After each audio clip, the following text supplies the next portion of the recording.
أعوذ بالله من الشيطان الرجيم. بسم الله الرحمن الرحيم.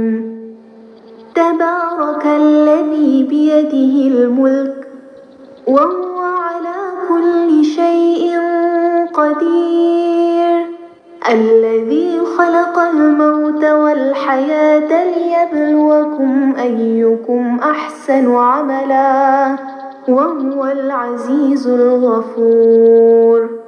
الذي خلق 7 سماوات طباقا ما ترى في خلق الرحمن من تفاوت فارجع البصر هل ترى من فطور ثم ارجع البصر كرتين ينقلب إليك البصر خاسئا وهو حسير